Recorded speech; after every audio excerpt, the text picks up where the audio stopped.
금리가 9%라고? 3월 4일까지라고? 야, 이럴 시간이 없다.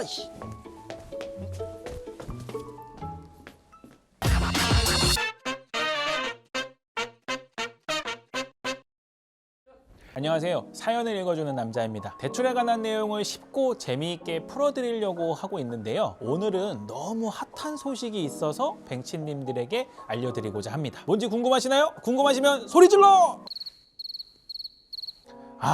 들립니다. 들려요. 아무 소리도 안 들린다고 생각하시겠지만 착한 사람 귀에는 들립니다.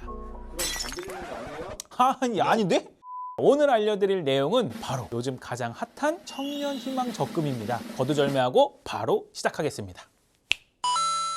청년희망적금은 말 그대로 정부에서 지원을 해주는 적금 상품인데요. 이게 요즘 왜 이리 핫하냐? 당연히 이자를 많이 줘서 그렇습니다. 그럼 이자를 도대체 얼마나 많이 주길래 궁금하신 분들이 있으실 거예요. 계산을 같이 한번 해보시죠. 매월 50만 원씩 2년간 납입을 한다고 가정을 해볼게요. 청년희망적금을 진행하고 있는 시중은행의 평균 금리는 5%라고 하는데요. 물론 조금 더 높은 금융사도 있습니다. 하지만 5%이 정도만 되더라도 사실 어마어마하죠. 적금 금리가 5%라니. 꾸준하게 적금을 하면 2년간 1,200만 원이 모일 텐데요. 거기에 5%를 하면은 이자가 약 60만 원 정도 됩니다. 여기서 청년희망적금이 인기가 있는 이유 첫 번째, 비과세입니다. 말 그대로 이자로 얻은 수익에 대해서 세금을 내지 않는다는 건데요. 세금 공제 없이 60만 원이 온전하게 내 돈이 되는 거죠. 인기 있는 이유 두 번째, 바로 저축 장려금입니다. 2년간 착실하게 저축을 하면 만기 때 정부에서 장려금 형태로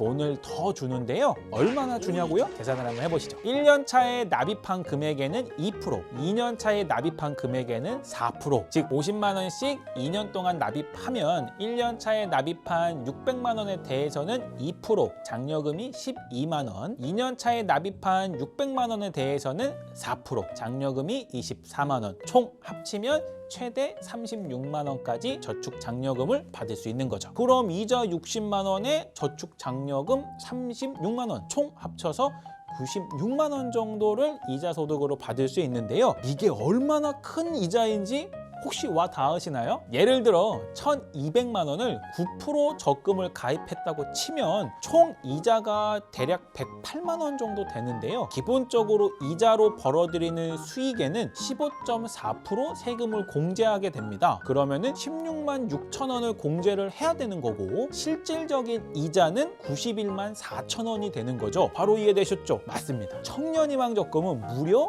금리가 9에서 10% 정도 하는 적금하고 같은 효과라고 보시면 돼요. 시중에 9에서 10% 이자를 주는 적금이 있나요? 제 생각엔 없었던 것 같아요. 그걸 떠나서 9에서 10% 정도 수익률이 나오는 분야도 사실 거의 없습니다. 그럼 청년희망적금에 대해서 좀 더 자세하게 설명드려 볼게요. 가입 연령은 만 19세부터 만 34세 이하까지 신청이 가능하고요. 군대로 인해서 2년 유예기간이 주어지기 때문에 비대면으로는 87년생까지 신청이 가능하고 현장으로 방문, 은행 창구로 방문하시면 85년생까지도 신청이 가능합니다. 가입 조건은 직장인의 경우 소득이 3,600만 원 이하, 사업자의 경우는 종합소득 금액이 2,600만 원 이하여야지만 신청이 가능합니다. 소득은 직전 가세 기간인 21년 1월부터 12월 기간까지의 소득이 기준이 되니 꼭 참고해 주세요. 납입 금액은 매월 50만 원 한도 내에서 자유롭게 납입이 가능하고요. 월 50만 원을 하셔도 되고 더 적게 하셔도 무방합니다. 만기는 최대 2년이고요. 그리고 직전 3개년도 안에 1회 이상 이자 소득과 배당 소득을 더한 금액이 2천만 원을 초과하는 금융소득 종합과제 대상자는 가입이 되지 않으니까 꼭 참고를 해주세요. 청년희망적금은 사실 이 소득 기준 때문에 말이 조금 있는데요. 오해가 있으신 게 소득이 없는 사람은 신청이 불가능합니다. 현재 근로활동을 하고 있고 소득 증빙이 가능한 사람만 신청이 가능하거든요. 근로활동을 하더라도 국세청 자료로 소득 자료가 증빙이 어려우신 분들은 사실 신청 대상자에서 제외가 됩니다. 약간 사각지대 사각지대가 생기죠. 또한 직전 과세기간 21년 1월부터 12월 기준으로 소득을 확인을 해야 되는데 21년 소득은 올해 7월에 최종적으로 완성이 된다고 해요. 그렇다 보니까 현재 신청을 할 때 소득 기준은 20년 1월부터 12월까지의 기준을 가지고 신청을 받고 있다고 합니다. 즉 2021년부터 일을 시작하신 분들은 신청이 안 된다는 거죠. 그리고 2020년도에는 소득이 넘었지만 코로나 등으로 인해서 2021년 소득이 줄어서 기준이 통과되시는 분들은 마찬가지로 신청이 안 됩니다. 그리고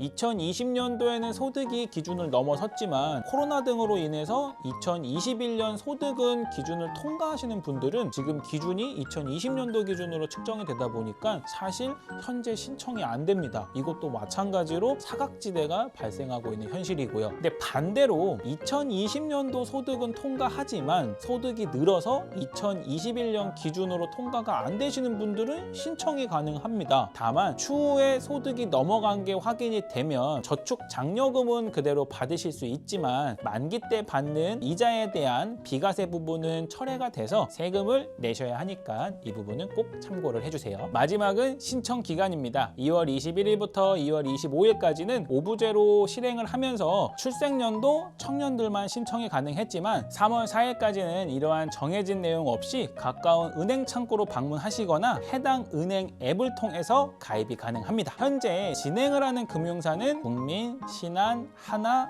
우리, 농협, 기업, 부산, 대구, 광주, 전북, 제주은행 총 11곳이고요. 인터넷 은행인 카카오뱅크나 토스뱅크는 해당되지 않으니까 꼭 참고를 해주세요. 은행마다 진행하실 때 우대 조건이 조금씩 다른데요. 예를 들어 급여이체, 자동이체, 해당 은행과의 첫거래 등등 이러한 우대 조건이 조금씩 다르고 이러한 조건에 따라서 최대 6%까지도 받을 수 있다고 하니까 빠르게 확인하셔서 3월 4일 전까지 꼭 신청을 해보시기를 바랄게요. 다음에는 더욱더 알차고 유익한 정보로 돌아오겠습니다. 오늘 내용도 도움이 되셨다면 구독, 좋아요, 알림 설정, 댓글까지 꼭꼭 부탁드릴게요. 감사합니다.